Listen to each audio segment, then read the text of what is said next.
Dr. Naik Sahib, I hope you are doing well, inshallah.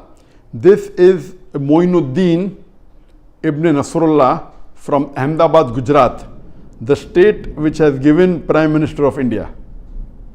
I am a law student.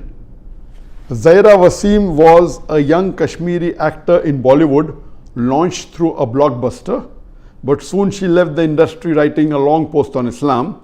Yesterday, when she posted the ayah about locusts as a punishment of Allah, the right-wingers trolled her badly, after which she deactivated and deleted her Instagram and Twitter handles.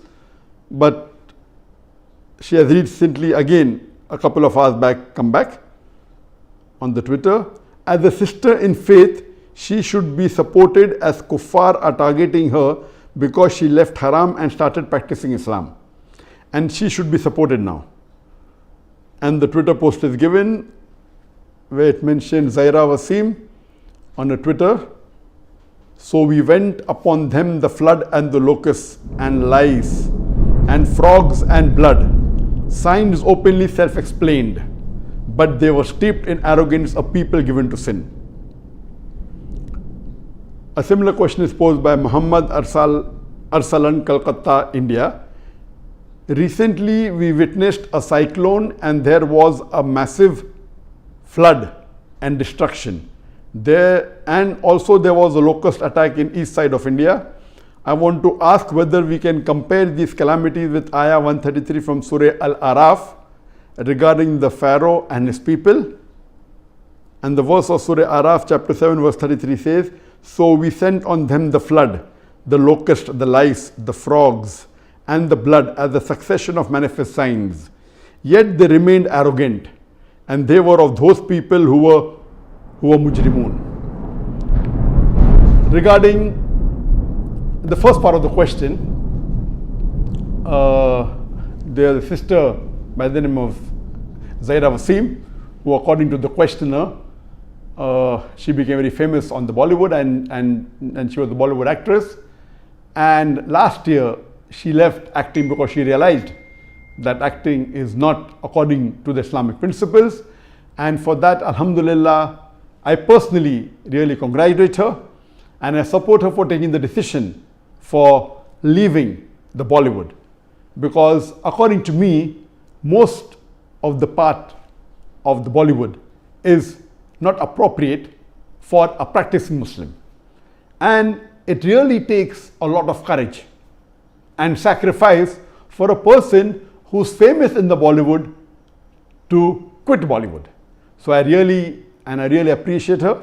I thank her and I pray to Allah subhanahu wa ta'ala that may He guide her and give her more hidayah, inshallah. And may He reward her multiple times. And as I mentioned, that our beloved Prophet Muhammad said that anyone who leaves a sin and comes to the straight path, Allah rewards him. And the bigger the sin that a person leaves, the bigger is the reward. And for a person who was famous in the Bollywood, and I've received many awards, it is really difficult and it requires courage and guts, which she has done. So inshallah, Allah will reward her multiple times more than the sin that she was doing. And I am not too much aware of the actors and actresses, and even my family doesn't watch the Bollywood movies. But last year I remember that my daughters, they told me about the sister Zaira Wasim and how she quit Bollywood, and she mentioned a very long lengthy post on her Twitter, and they forwarded it to me. And my daughters and my family, they are not aware of the Bollywood actors and actresses. But this particular Muslimah, they forwarded the message to me and I read it, and alhamdulillah, I really pray to Allah subhanahu wa ta'ala that may He reward her. And according to the question, she had posted an ayah of Surah Araf chapter 7 verse number 133 on her Twitter account, and she did not mention anything. And this is common, that the media which is right-wing media, mainly supports this present unjust government, the BJP and the RSS. What they do, they take a quote and they add own information and they try and malign. And what they did is that in the media reports, they took this verse of the Quran she had quoted and they insinuated that she's talking about India.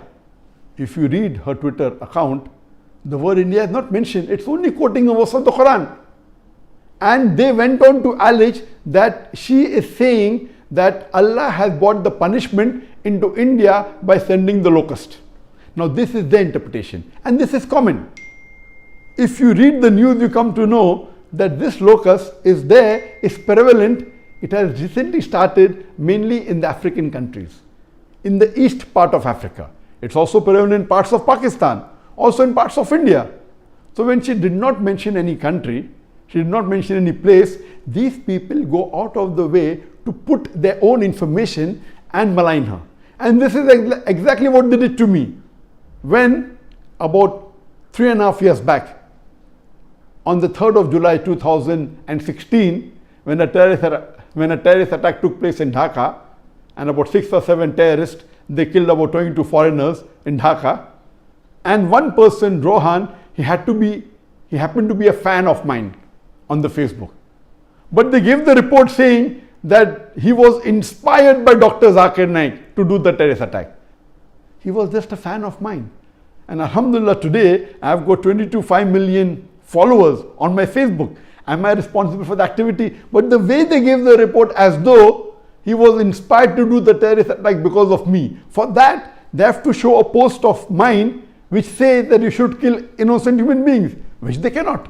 So what they do, they take a post, they add their own misinformation to it and malign the person. And this is exactly what they did to Zaira Wasim. And I pray to Allah subhanahu wa ta'ala that may He reward her. This post is very much relevant. And may He encourage her. And I'm telling that she should continue to study the Quran. She should continue mentioning verses of the Quran on the Twitter and the social media, and she should not be bothered about these people who are a problem to the society. These people are there to create a fitna.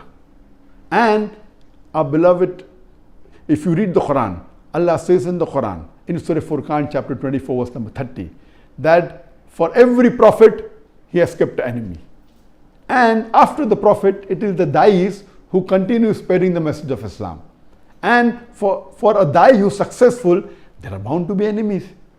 So we should not be discouraged or disheartened when the enemies attack us. And you be rest assured that if you speak the truth, the enemies of Islam have to attack you. And if you are successful, the more successful you are, the more larger number of enemies will you have. And the more bigger enemies will you have. And the most successful human being and the most influential human being on the face of the earth was our beloved Prophet Muhammad. And unfortunately, he also has the maximum number of enemies in the world. The maximum number of people who attack him is the maximum number a person is attacked in the world today is Prophet Muhammad. So we should not be disheartened. In fact, we should be reassured that we are on the straight path. And if you realize, regarding the verse of the Quran of Surah Araf, chapter number 7, verse number 133, it says that Allah subhanahu wa ta'ala, the word used here is tufan in Arabic.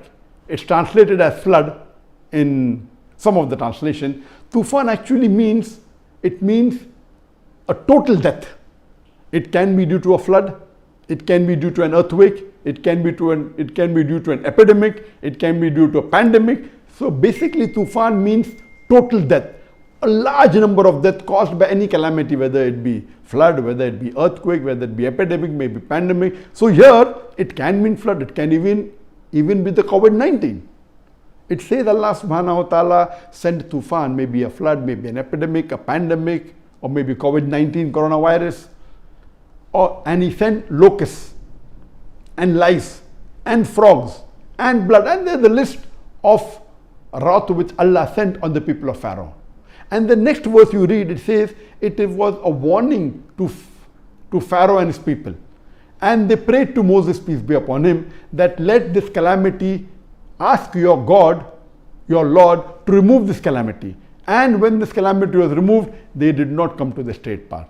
When they promised that they will release the children of Israel, the Jews, they did not do that. And Allah sent another calamity. And again they promised that please remove it. And this is the statement, these are the verses in the Quran, talking about Pharaoh and how Allah brought his wrath upon the people of Pharaoh. So this was, of course, relevant today. There are calamities taking place today. And any calamity that befalls on a particular area, it can be limited to one area, it can be to many areas. In that area, there may be good people and bad people. So any calamity that comes, if it comes on a people who have sinned, then this is a punishment from Allah subhanahu wa ta'ala. And if it comes on the people who are on the straight path, it's a test on them. So it is wrong to think that in a calamity, 100% of the people are sinners. And we know that when the plague came during the time of the Sahabas, at that time, 25,000 Sahabas died in the plague. And our beloved Prophet Muhammad said, when the plague comes, it's mentioned in the Sahih Hadith, when the plague comes, it comes as a punishment to the unbelievers. But for the believers, it's a blessing. What you have to realize here, that if the people on whom the calamity comes, if they're on the straight path, it's a test. Allah is testing them. That yet do they have faith in Allah subhanahu wa ta'ala? Yet do they worship Allah subhanahu wa ta'ala or not? And wants to increase their reward. On those people who are sinners, it is a punishment. So, but naturally, this ayah is very apt today, especially when coronavirus is prevalent in almost all parts of the world. More than 90% of the countries in the world, more than 185 countries in the world are infected with coronavirus. That is COVID-19. It's become a pandemic. So this verse is very relevant nowadays. And after coronavirus, we realize that even the locusts came, mainly in the countries of Africa, even in parts of Pakistan, in parts of India. So what is wrong in this verse?